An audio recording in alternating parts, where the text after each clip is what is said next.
today we're going to slightly shift our focus to genome assembly, which is essentially aiming almost the same thing. So when we do read mapping, our goal is to figure out the order of the reads relative to each other, right? Because from sequencing machine, we don't know really the order of the reads or their original location compared to their genome.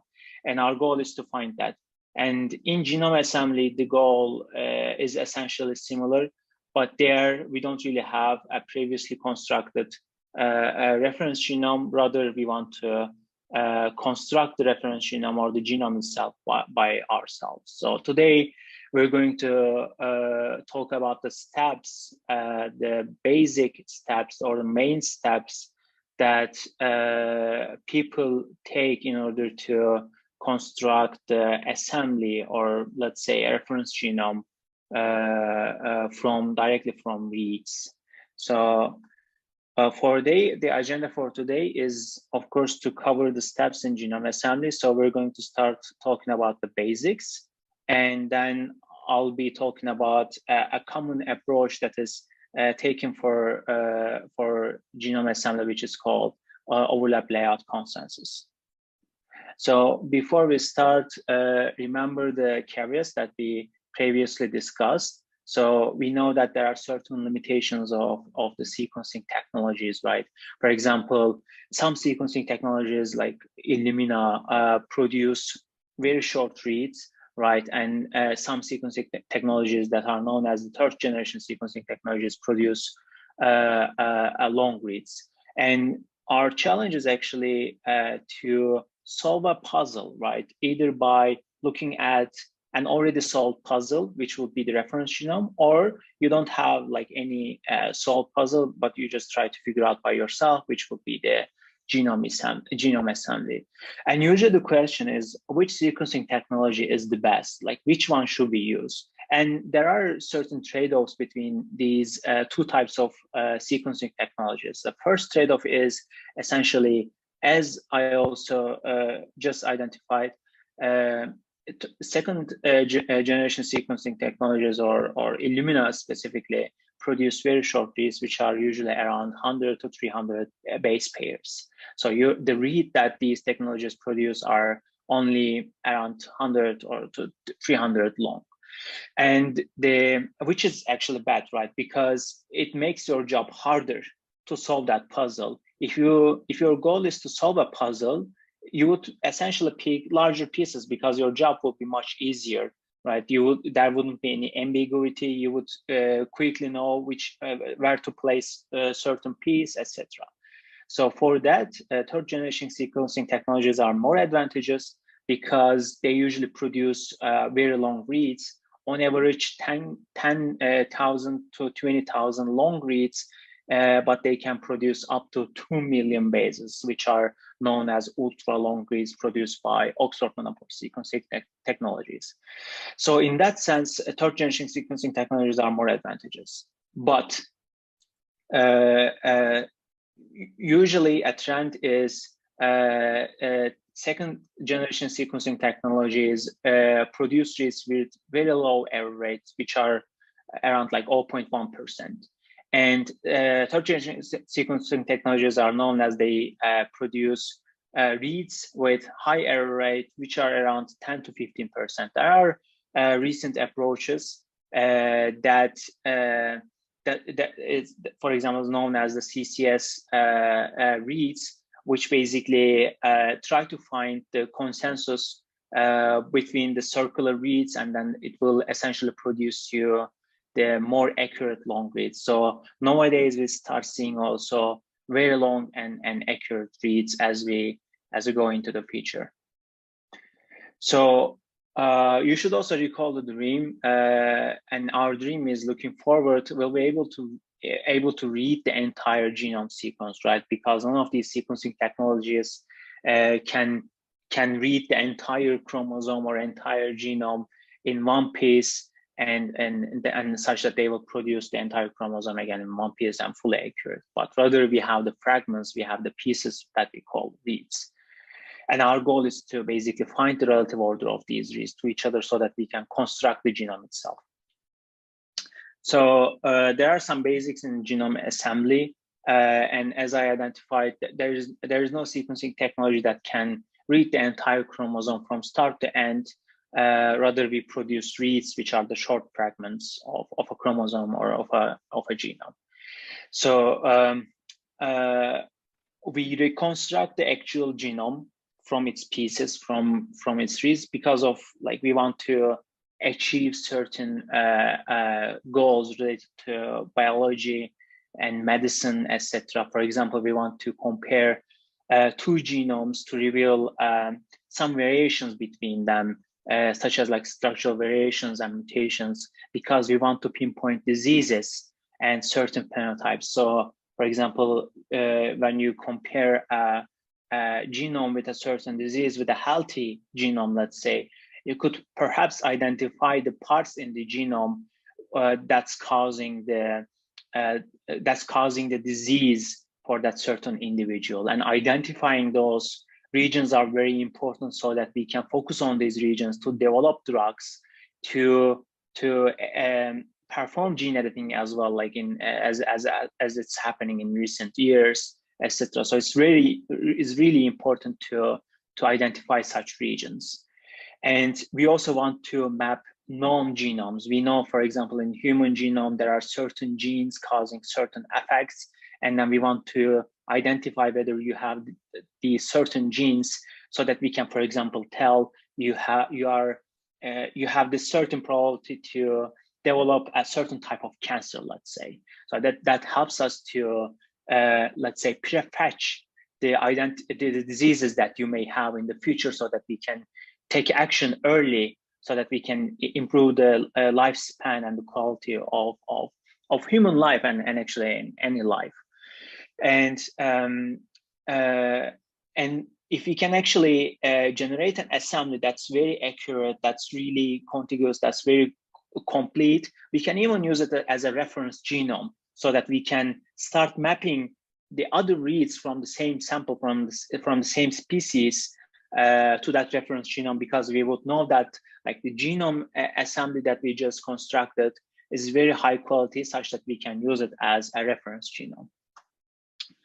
There are usually two major approaches to reconstruct a genome, which starts with sequencing, of course. In sequencing, we know that there are two approaches. First, mainly two approaches. First is hierarchical sequencing, which is used in the Human Genome Project, started in the 1990s and completed in the early 2000s, which costed $3 billion approximately to complete, to generate a human reference genome. And we know that it's very slow and it's very expensive, but it's really highly accurate and contiguous process to generate the sequencing leads or the sequence of a genome. And another approach is called whole genome shotgun sequencing, and that type of sequencing is usually is fast and is much cheaper, relatively cheaper compared to the hierarchical sequencing. But we know that it's less accurate and less contiguous. It usually generates short reads with erroneous reads, let's say, with a relatively high error rate. So then let's focus on how to construct the genome assembly from whole genome shotgun sequencing. And we know that our genome, let's say our human genome itself, is in a non-human readable form, right? We just take the DNA, take your cell, and then out of it we take the DNA, but it's not in a human readable form. We cannot easily do analysis on it. And our goal is to do some process on it, follow certain steps on the DNA such that we can convert it into a human readable form, such that we construct the entire genome again, hopefully in full piece, completely accurate, fully representing your own genome as itself, so that we can do some analysis on it. And there are several steps to achieve that. First one, as I said, it starts with sequencing. Sequencing generates reads that are in a human readable form. So these are the fragments of the genome, and we don't know the order of these reads, like we don't know where they belong to. In genome assembly, we don't map the reads to the reference genome because we assume that there is no such reference genome, or we just want to construct the new assembly, which is called de novo assembly. And to do that, the next step actually finds the overlap between all pairs of reads, right? So we basically scan through the entire pairs of reads, and then we try to find the overlaps that like have matching blocks between them. For example, here the blue part is matching between this and this, and here the green part is matching between and this, so that we can find the relative order of the reads just to compare to each other, compare to every pair. And of course, we don't know whether the sequencing technology sequenced the forward strand or the reverse strand of the DNA. So read may be coming from both strands. So we need to take care of the fact that and maybe the reverse complement version of the read will overlap. For that, we take the reverse complement as well, and then try to find the overlaps again between those reads. So once you find the overlaps, at least right now, we know which read overlap with which one. But still, there's a issue that like we don't know like the entire order, the global order of the reads relative to each other, so that we can construct the assembly. And to do that, there are again several steps, which first does some cleaning. Is basically we have some redundant information in the overlaps. We want to clean that up so that the next steps are going to be relatively easier. And then next, we order the reads based on the overlapping information after cleaning, so that we can do some consensus approach, so that we can construct the assembly again from this ordered reads, from this overlap reads. So this was the overview of the genome assembly, and I'll now start talking about like the each step in a more detailed manner. Maybe I should stop and like ask whether there's a question until now. Okay, I guess there is no question. I'll continue. So a common assembly pipeline starts with reads, and then next it basically performs the overlapping reads, as I also showed in the previous slide. So let's see how it happens. Sequencing technologies produce reads, fragments of them. We don't know the relative order between them. And our goal is to solve the genome assembly puzzle by filling the gaps with overlapping reads, right? And overlaps are essentially matching blocks between pairs of reads. And there are certain approaches that we can use to find these overlaps. For example, we could just look at the exact matching very short subsequences between read pairs. We could use suffix trees, or we could use alignment, etc. There are many approaches to do that. And easiest usually is considered as finding the exact matches between short subsequence reads, because you can use very efficient data structures to find these matching blocks very efficiently, very easily. There's a condition, very strict condition to identify, or when identifying the overlaps, which is suffix of a read overlap, suffix of a read overlaps prefix of another read, meaning that if two reads are overlapping, one of them shouldn't be fully contained within another read, because we want to actually extend our knowledge with overlapping reads, right? We want to extend so that we can construct the genome assembly. But if a read was fully contained within the another one, then our knowledge is actually not extended. We don't really create any extra information. There's no entropy there. So we don't really care if a read is fully contained within another one. So that condition is there because of this. We want to extend our knowledge. And these are some examples of overlapping reads. For example, these two reads overlap at these locations, these regions that are shown. For example, there's an overlap between this and this, between this and this, and this and this. So all right, like we can find the overlaps. We can find the overlaps between a pair of reads, right? And then they seem to be independent from each other for now. So the question is, how can we really construct or how can we store all these overlapping information so that we can use them all together so that we can construct the genome assembly? For that, we use a data structure, a graph data structure, to store the overlaps. And we call that data structure as overlapping graph or overlap graph, etc. So we use graphs because they are useful. First, because of two reasons. First, to avoid storing redundant reads. It will help you to, when you have redundant or same information, it will help you to store that information in the same place, let's say, so that you won't store it somewhere else again. And second, we want to identify the ordering of overlaps, of course, like globally, like entire ordering of overlaps between all pairs of reads, not just a single pair of reads. And now I'll basically quickly show the structure of the graph, how we construct the graph. Of course, since this is a graph, there are two main structures. First one is nodes, and the second one is edges, right? And we construct the nodes for each read, let's say, or for each chunk of read if you are working with the chunks, like smaller pieces of the read. So we have a node for each read. And we also know that like these reads may be overlapping, right? For that, we use edges in order to store the fact that if two reads are overlapping, then we create an edge between them to store the information that there is an overlap between these two reads.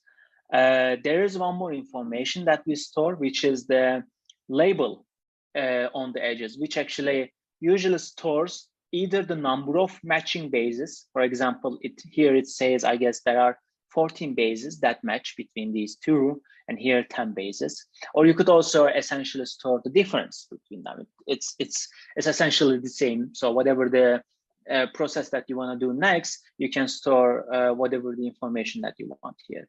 But when we create an edge, we know that, okay, for example, here these two reads overlap with each other, such that there are, in this case, there are 10 bases, 10 characters exactly matching between this read and this read, right? So we go on, basically, we do this for all pairs of reads, right? We see, for example, when we have, actually, as in this example, when we have the same read here, for example, this is the same read, but it overlaps with another one, we didn't create a separate node, right? We used the one that already exists, and we just created one more node for this one because it didn't exist in our graph previously. And this actually helps us avoid storing redundant reads by just constructing a node unique to each sequence or each read. And then we basically generate all these nodes, generate all these edges for all pairs of reads, and essentially what we get is a full overlap graph that represents all the overlaps that we find between all pairs of reads. But there's an issue there, as it always happens. If you just like leave this graph as is, we know that the edges can get quite messy, because you will usually have like millions of reads and maybe in the same order of connections between these reads. So you have like connections everywhere, many nodes, etc. So it's really hard. It will be really hard to get some information out of such a graph. Maybe it's even NP hard, right?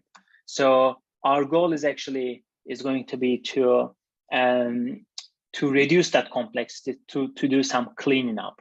But in order to convince you that the graph can really get quite messy, let's just construct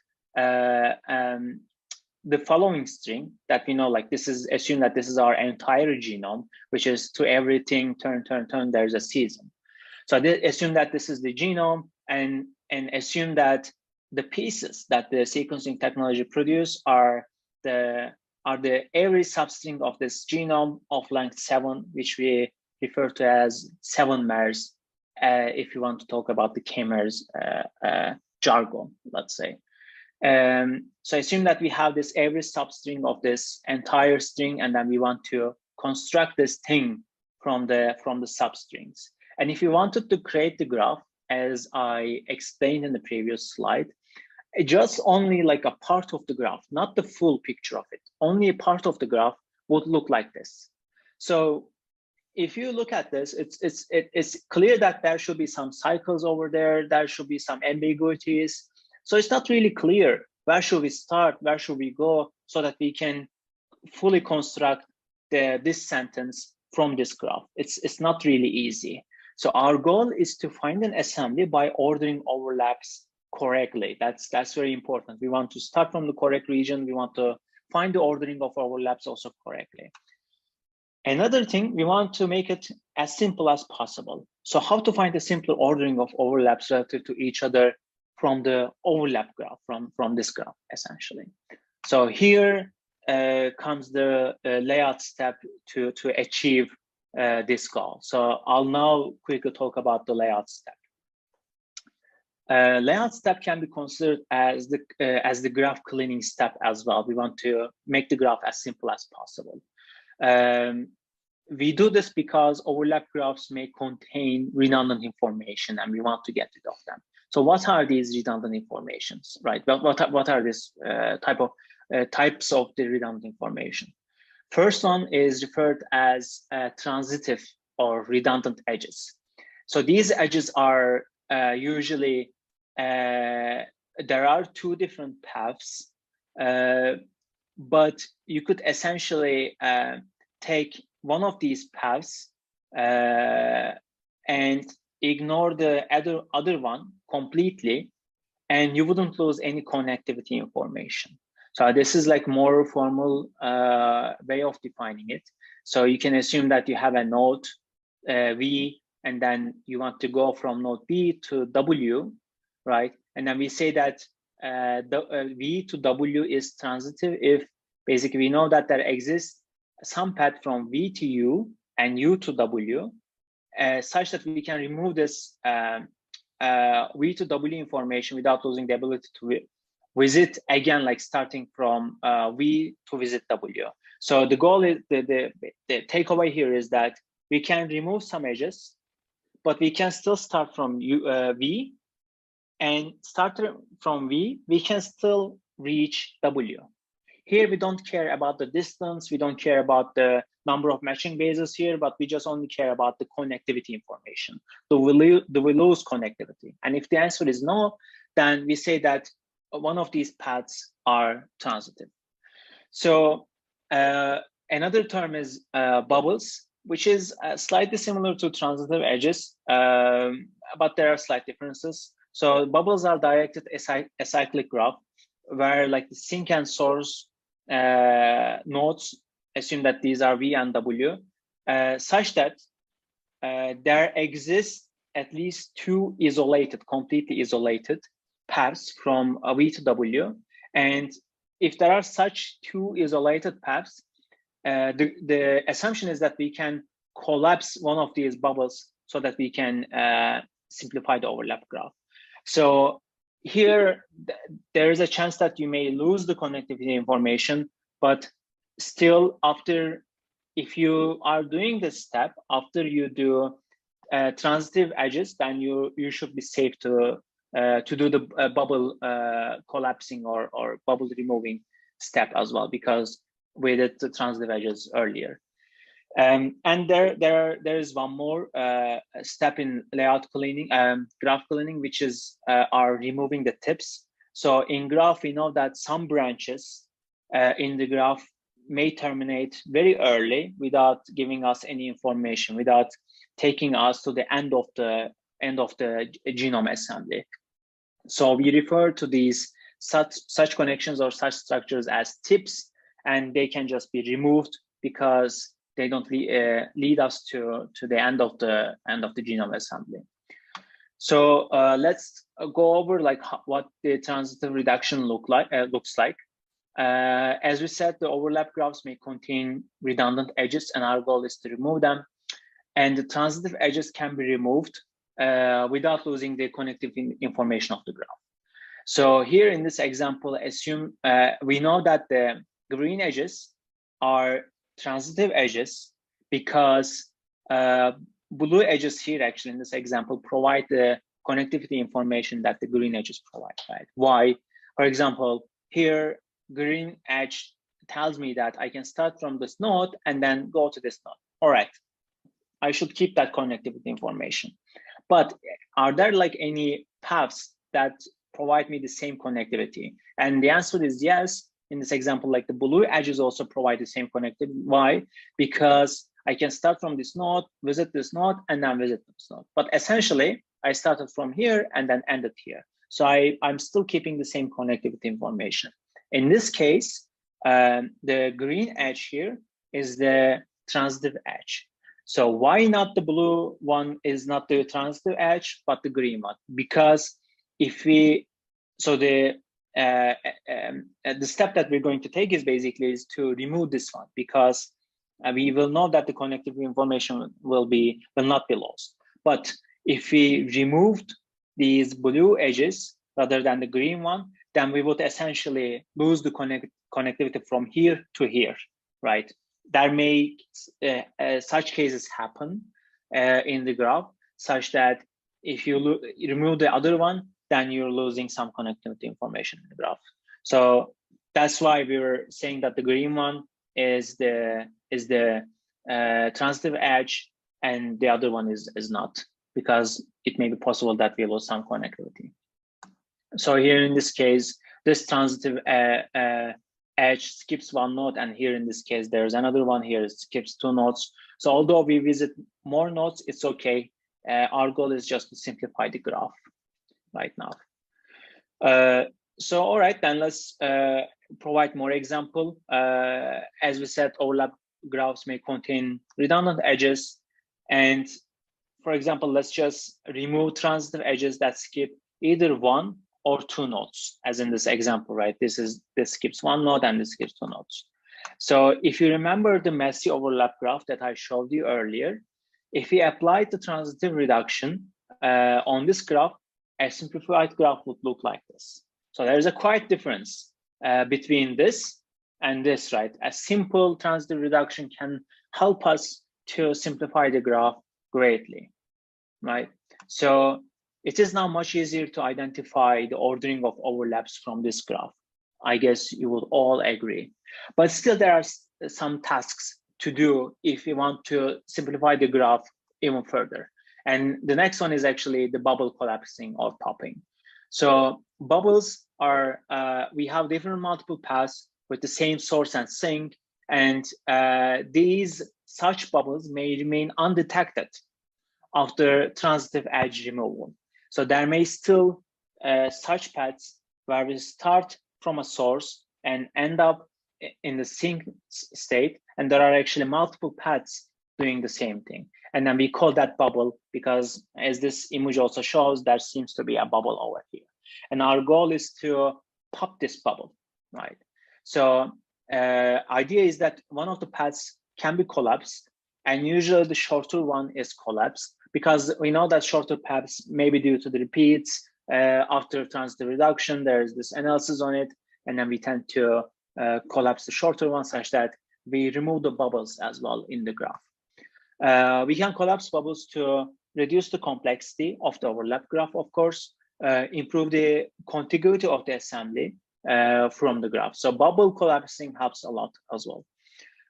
So why do we have bubbles? Of course, there are multiple reasons for it. One reason is because of the sequencing errors, that we may be missing some of the overlaps between reads, and that may be creating a redundant connection between all the other nodes that would have been, let's say, solved with additional, more informative overlaps. Or we may be having some variance between the parent genomes, especially in the case of diploid and haploid genomes. When you sequence a genome, if you are sequencing a diploid genome or haploid genome, then you're actually sequencing the chromosome from both parents or both, let's say, multiple types of chromosomes. And there are certain, of course, differences between parents, and those differences may be also causing the bubbles. And if you want to read more about the layout steps, you can read the following paper to see how the transitive reduction works, or to see how the bubble collapsing works in overlap graphs. Here, these are two good papers to check if you are curious. So this is an example like how the graph would look like after performing the bubble collapsing. So this is the this is how it looks. This how our earlier graph looks after we perform the transitive reduction. So if we identified the bubbles and collapse them, then our graph would look like this. So we further simplified, although we lost some information of the connectivity. Now it's actually less complex or less erroneous for us to generate the assemblies, because bubbles would make things a little bit messy. So, all right, now next step is essentially we want to spell out the contigs. We want to spell out the pieces of the assembly from this overlap graph so that we can construct the new assembly, de novo assembly from overlap graph that we just constructed and then did some cleaning up after all with the layout step. And spelling out contigs is mainly starting from the very early node, and then just basically following all the overlaps from each node to another one, each node to another one, so that like you spell out the strings that are written here based on the overlap information as well. And you do this again for all, let's say, unconnected graphs, right? Because these two subgraphs do not connect anymore, so that you basically do the same thing for the next one. Here we don't start from this node or this node because there's a cycle here. We start from the unambiguous node where it doesn't contain any cycle in it, so that we can just continue in a linear fashion without getting into any cycle or any ambiguity. So once you spell the contig out, what you get is essentially contigs. Once you spell the graph out, what you essentially get is the contigs, which are the smaller pieces of the assembly where there are some gaps between those contigs, such that we couldn't construct the genome assembly fully without any gap. Our ideal goal would be starting from here, ending here with no gaps, which provides us the entire chromosome, let's say, with the most accurate manner. All right, so then how do we actually generate the contigs or spell out the string from the overlap graph, which we call it as the consensus, which is actually the output of the genome assembly step. What we do is that we lay out the overlaps of reads from the overlap graph because we know the ordering of them, we know the edges, we know the connection between them, right? And when you do the layout, it maybe looks like this, right? For example, this is the very early node. And then there's a connection between this and this, and then this and this. So once you do the layout, it will look like this. So the question is, how do we generate the assembly from all these connections? And a very simple answer is to take the consensus. Okay, I guess you can hear me now. I think you lost me for a second, so I'll continue. So next, what we want to do is that we want to generate the contig from all this overlapping information. And very simple step, very simple process to achieve that is to take the consensus of these overlaps, right? What does the consensus look like? It essentially, for every position of a contig, for every corresponding positions as well in the V's and the overlaps, we basically take a look at all the bases that each overlap is telling us. For example, in this case, these three reads are telling us there should be T here, and here this read is telling us there should be C here. So which one should we believe? We should of course believe to the ones that are more crowded, let's say. So we take the consensus and then we said, okay, since there are more reads telling me that there should be T here, then I'm gonna insert T over there. And here, for example, there are, let's see, 3 C's, 4 C's and 1 G, then I should take C here. So in this case, for example, there are 2 A's, 1 C, 1 T, a little bit ambiguous, but since I'm taking the consensus, then I'm gonna insert A here. But this is how consensus works. Once you do the consensus between all the overlapping pairs, what you get is a single piece of contig, which is a shorter piece or short piece of an assembly, of the entire assembly of a genome, right? But it is much longer than the read. It contains more information, overlapping of the reads, etc. So there are some optional additional steps that we take after taking the consensus. We could actually stop over here. We could just say that, okay, our job is done. I just generated the contigs, which refers to the pieces of the assembly, and I can be fine with it. I can just use it for my further analysis because now I have a better information, better picture of how my genome looks like. But I may also do not stop here. I may do several steps to improve the contiguity and also the accuracy of the contigs or of the assembly that I just generated. In order to do that, we perform error correction and scaffolding steps to improve the accuracy and contiguity of the assemblies. So as you may remember, like we were generating the consensus, but we don't know whether the reads are fully accurate. They may contain some sequencing errors, right? And those sequencing errors may then subsequently propagate it to the assembly as well. For example, in this case, we didn't take any consensus. Like there was only a single example that we can take a look at. So we just said there should be T here because like we only see one evidence over there. But this may very well be a sequencing error, right? Maybe there's the A over there, and then the contig, the piece of the assembly should have been AA instead of AT. So, or for example, like here, there are 2 A's, C and T. Maybe one of these are T, right? Rather than A or C. And in this case, we wouldn't put A here, but rather we would, for example, put T or C if we were working on fully accurate reads. So the takeaway here is that sequencing reads contain errors, and then those errors may propagate to the assemblies.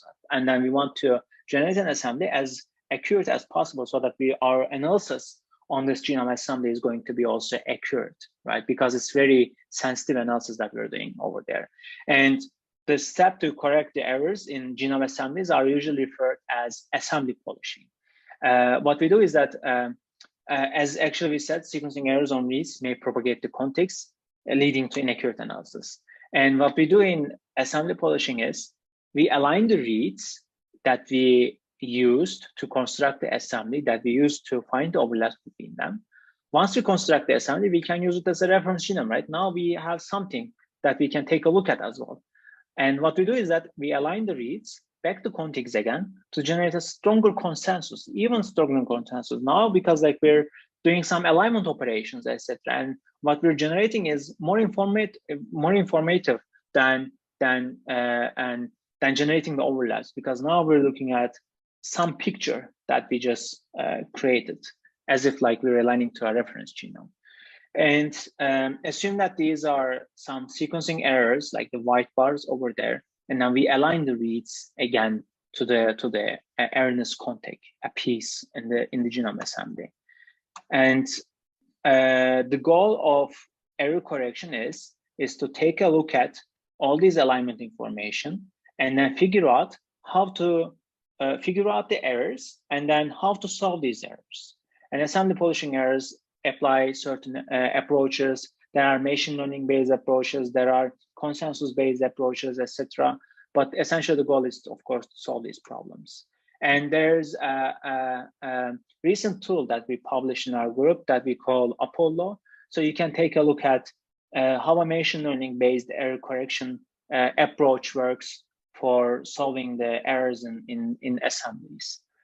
Another step to further, let's say, improve the contiguity of the assembly is referred as scaffolding, which is ordering the contigs.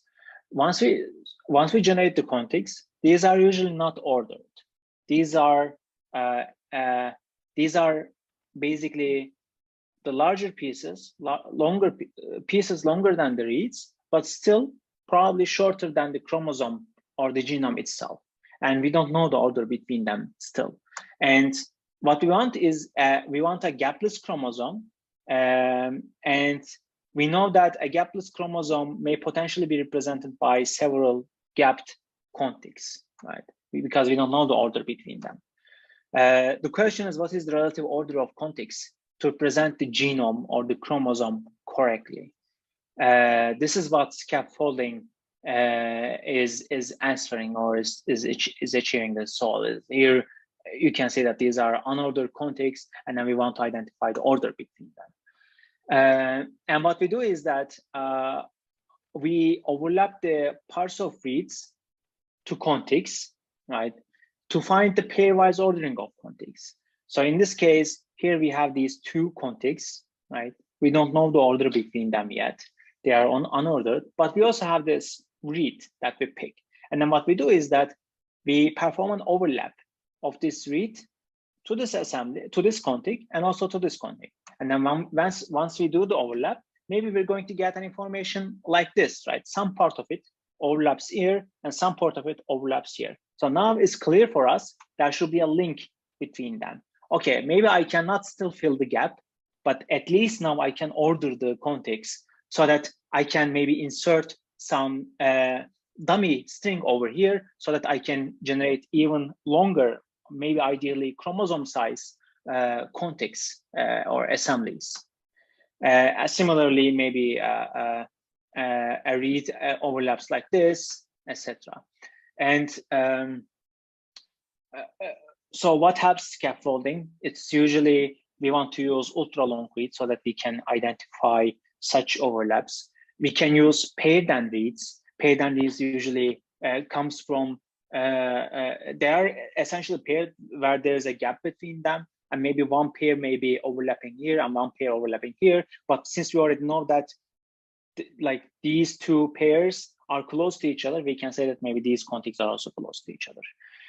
Optical mapping is used. Optical mapping is an accurate approach if you want to identify certain k-mers in genome. So for example, you identify the k-mer here, here, here, and here, and then you say that, okay, since these k-mers are consecutively appearing here and here and here, maybe these two contigs are next to each other so that I can order them. But these are, I'm not going to talk about them in detail. So these are good keywords for you to check if you are curious, for learning more about scaffolding and further analysis. So last, we talked about how to find overlaps, how to generate a graph out of the overlaps, how to clean that graph, and how to spell out a sequence from this cleaned graph, right? But still, we don't know whether, even after error correction, even after scaffolding, we don't know, like we created the best possible assembly that's the best representative of a certain individual. We don't know that. And any error in your analysis, any error in your assembly may cause, I don't want to basically be, let's say, very negative about it or like dramatic about it, may cause basically disasters that you may end up suggesting a different wrong drug to a certain individual, and that may cause some serious health issues. And the goal is to make this analysis as accurate as possible. So what helps us to make a good assembly? First one is we want to have our reads and the assembly as accurate as possible. So the assembly and the reads should be resolved from errors as much as possible. And there are certain solutions for that. For example, we can use long and accurate reads. PetBoy HiFi reads are recent, not so recent anymore, but we can say relatively recent compared to other sequencing technologies. There are recent approaches to achieve that. We can use error correction tools. We can use accurate assemblers rather than maybe fast and quick ones, if your goal is to, of course, generate the most accurate one. And the assembly should be as contiguous as possible. There should be less gaps, even like maybe no gaps. It should be filled with full information, should show the information of your entire genome, because there are usually gaps, and those gaps are missing information on the assembly on your genome. We don't really want to miss out such information. And the solutions for that, again, using long and very accurate reads, again, accurate assemblers. But further, we need better tools to resolve repeats in overlapped graphs such that we can generate contiguous assemblies. Like when we pop the bubble, we won't have any gap. Rather, we will have this full information in the graph without any gap such that we can generate the assembly. And there are certain tools, if you want to basically take a look at, if you want to use them, if you are curious, there are certain tools that you can use for each step. For example, if you want to generate the overlaps, you can use Minimap2 or Genome. If you want to generate the de novo assembly, you could use Miniasm, you could use MDGB, MDBG, sorry. You could use Kanu, you could use Hifiasm or Fly. These work with different types of data, different types of sequencing technologies, and they have different profiles in terms of performance and their accuracy. And how are you going to assess the assembly that you just generated, right? Because you want to make sure that that assembly you generated is as accurate as possible. And for that, there are certain assessment tools such as Quast or the Mumu package that will help you to provide some statistics so that you can have an idea on the assembly that you just generated, whether it is sufficiently contiguous, whether it is sufficiently accurate. So with that, I will finish the genome assembly lecture. And I hope this was very informative for you. And I hope you could also see some connections between the read mapping and genome assembly, at least in terms of the high level picture that what we want to generate at the end.